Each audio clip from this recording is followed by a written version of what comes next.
आत्महत्येस प्रवृत्त करणाऱ्या आरोपितास मुंबई येथून केले जेरबंद। गुन्हे शाखा युनिट क्रमांक 1 नाशिक शहरची कामगिरी। मयत इसम नामे सुदर्शन कारभारी सांगळे वय 51 वर्ष यांनी राहते घरी गळफास लावून आत्महत्या केली होती। त्यांनी त्यांची मृत्यूपूर्वी दिलेल्या चिठ्ठीमध्ये आरोपी नामे नवनाथ परसराम पिळे व राम किसनराव शिंदे यांनी आर्थिक फसवणूक केल्याने आत्महत्या करीत असल्याबाबत नमूद केले होते।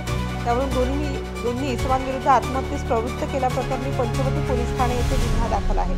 गुन्हे शाखा युनिट क्रमांक 1 कडील अधिकारी व अंमलदार यांना गुप्त बातमीदाराकडून बातमी मिळाली की सदर गुन्ह्यातील आरोपी नामे नवनाथ परसराम पिळे हा मुंबई येथे असल्याबाबत माहिती मिळताच आरोपी हा मुंबई सेंट्रल रेल्वे स्टेशन येथे येणार असल्याबाबत खात्रीशीर माहिती मिळाल्याने सदर ठिकाणी वेषांतर केलेल्या पोलीस पथकाने त्या शिताफीने पकडून ताब्यात घेऊन त्याचे नावगाव विचारले असता त्याने त्याचे नाव नवनाथ परशुराम पिळे वय 37 वर्षाचे सांगितले। त्यास उक्त गुन्ह्याबाबत विचारपूस करता त्याने सदरचा गुन्हा त्याच्या साथीदारांसह केल्याची कबुली दिली आहे।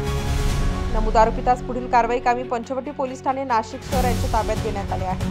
सदरची कामगिरी गुन्हे शाखा युनिट क्रमांक 1 नाशिक शहरकडील वरिष्ठ पोलीस निरीक्षक डॉक्टर अंचल मुदगल, पोलीस उपनिरीक्षक चेतन श्रीवंत, पोलीस उपनिरीक्षक सुदाम सांगळे, पोलीस हवालदार प्रवीण वाघमारे, विशाल देवरे, संदीप भाण, मिलिंद सिंग परदेशी, नाजिम खान पठाण, प्रशांत वरकड, प्रदीप मजरे, विशाल काटे, महेश साळुंके, राहुल पालखेडे, अमोल कोष्टी, जगेश्वर गोरसे, चालक पोलीस अंमलदार समाधान पवार तसेच तांत्रिक विश्लेषण विभागाचे सहाय्यक पोलीस निरीक्षक जया तारडे व अंमलदार अशांनी केलेली आहे।